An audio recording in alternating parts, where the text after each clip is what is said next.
going this morning. Manure pumping crew here pulled in here last night with some of their equipment. I think they have a few more pieces to bring here, but plan is to start pumping liquid manure here today on fields that are going to be going to corn here this spring. I think they got some hose rolled out last night already, but they haven't moved their pumps over to our manure storage ponds yet. I haven't put the agitator boat in yet, but I'm sure they'll get going here this morning sometime. They're getting their pump set up here. First time using this new pump they have. It's got a long arm on it that they can just swing over into the manure pond here instead of having to haul a pump around with them just on the back of the truck.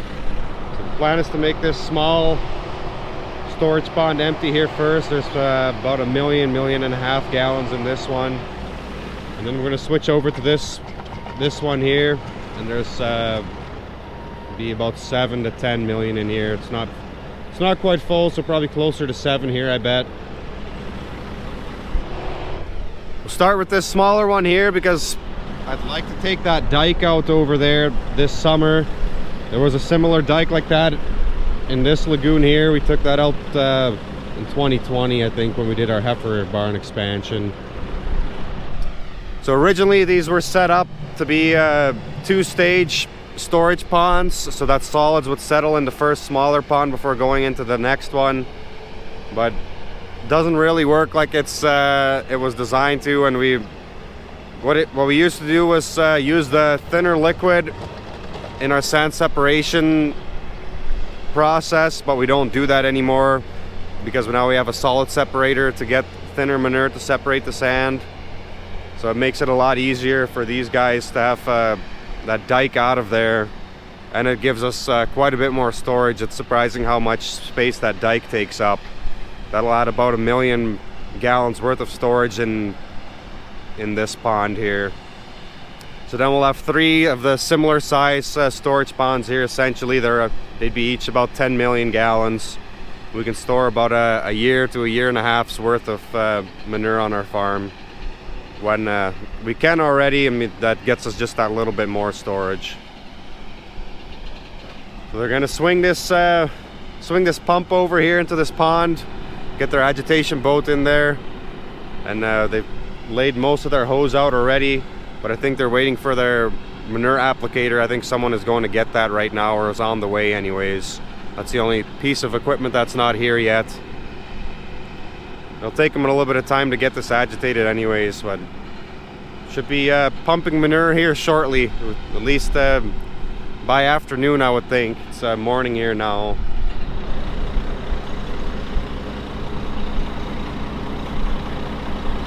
So before they had like a manure or a Hool manure pump that they would back in, and they'd actually converted that to have hydraulic driven impeller on the bottom that would fill their boost pump sitting right up top here, where now it's kind of all in one on this one truck. So it's got a hydraulic driven impeller on the end of that boom there, and then they've also got a boost pump on this truck, I think, if I saw that right yesterday. I'll have to ask Jerry to make sure, but I thought that's how it looked to me.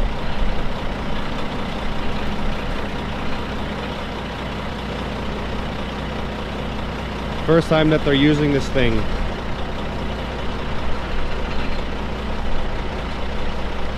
Makes it really nice because as soon as they have this one empty, all they have to do is boom it over into this one and they can start pumping out of that one. So it keeps things going even quicker than they normally do.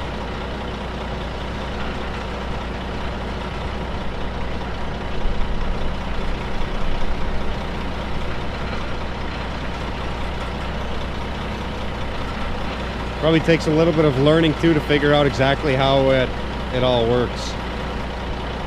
I think he said they unfolded it once in the yard just to try it, so this is definitely a test run here to see how it works in the manure pond. The plan is to cover about 700 acres, be all of our own acres here this spring, not applying on any neighboring fields of our neighbors here this spring. Going to start north of the dairy on a 120 acre piece. The majority of it is right around the farm here. The majority of what we're applying will be going to corn.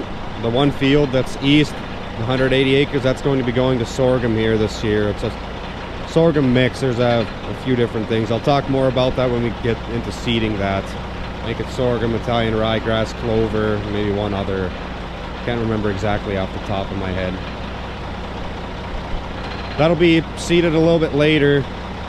Sorghum likes to, corn likes soil temperatures to be warm too, but sorghum especially, we need to have good warm temperatures before we seed that. And I'll explain a little bit more what the idea is behind that when we get to seeding that.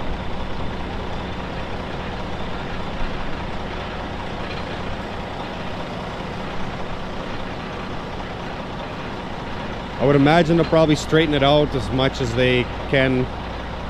Makes the manure flow a little bit quicker, I would imagine.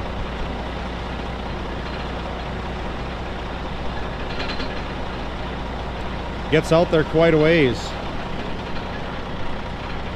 Definitely a lot further than they would get out with their pool pump. Well, they didn't tip it over, so that was disappointing for YouTube, but should work pretty good, I think. As long as they can get the same amount of gallons per hour, which I'm assuming they probably can. Otherwise, can't imagine Jerry would have went this route if it was going to slow him down any. I'll have to ask him here when I see him how much, what they can pump gallons per minute here with this setup versus before, or if it's the same. We'll probably catch back up with you guys once they get their agitation boat in here and once we get pumping in the field. Show you guys how that's going here this spring.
the next day here.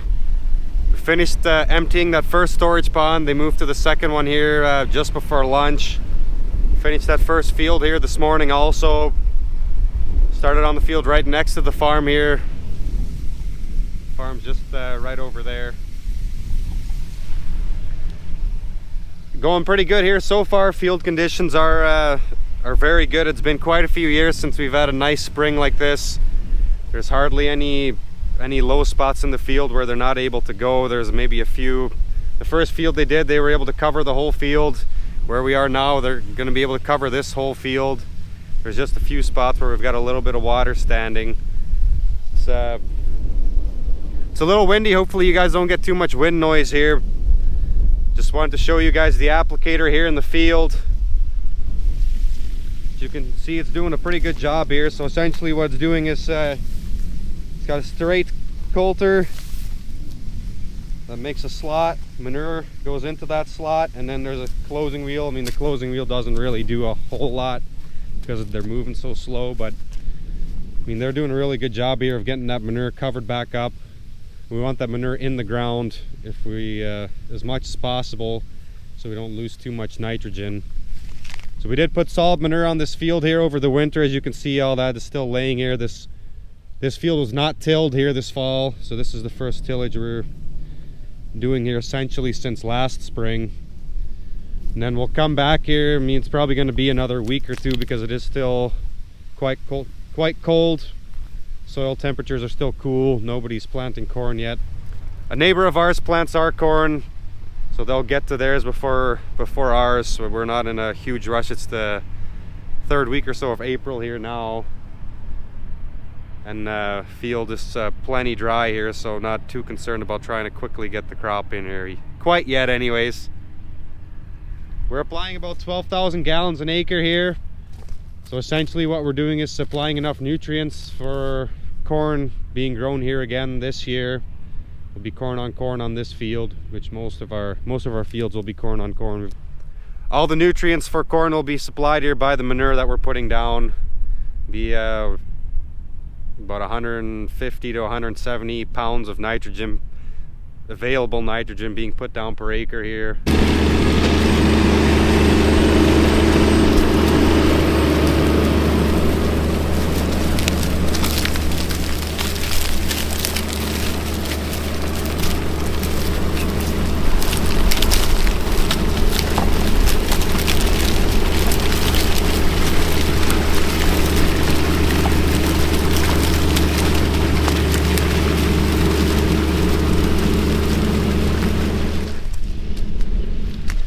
You'll notice on the drone that they're going across the field at an angle. That has to do with pulling that hose. So as they're getting further away from the hose, the distance going back and forth gets shorter as they're getting to the corner of the field. Makes it easier to pull that hose back and forth. If they're going straight across the field, then it's a lot heavier pull the further away you go from the main hose. So that's why they go at an angle, and that works fine too. Then the field gets worked up in a different direction at the same time. So we'll come back and we'll work this field probably north-south here again. That's how it was the last time. And then Tyson will come back, and with his GPS he'll actually be able to put the corn rows in between where they were last year, so we're not going right on top of those root balls if there are any left when we do our tillage here prior to corn planting. So they're just dragging that hose back and forth across the field. The manure never stops flowing, so it's a pretty efficient process of getting manure applied to the fields. No tankers, don't have to wait for filling, don't have to go over the road or over the fields. Less compaction, and yeah, it's a non-stop operation. I don't think they went continually through the night last night, but they will at times go 24/7 with a night crew and a day crew if they want to, or if they have to get the job done. Right by the front of the farm here, just turned around. I sent Jerry a message, asked him how much manure they were putting down. He said 3,000 gallons per hour right now. They're pushing through their pumps and out to the field here. So other than when they get to the end of this section they're doing now, they'll have to shut the pumps off. They blow that line empty with air, because that line is quite heavy when it's full, obviously, and then they bring their tractor over to the next spot of the field. Nice day today. Really feels like spring now with the sun out. Still a little chilly, getting down to just about freezing at night, but should be all uphill from here. I think we'll end the video here. If you guys have questions, comments, post them down below, and hopefully we'll see you in the next video.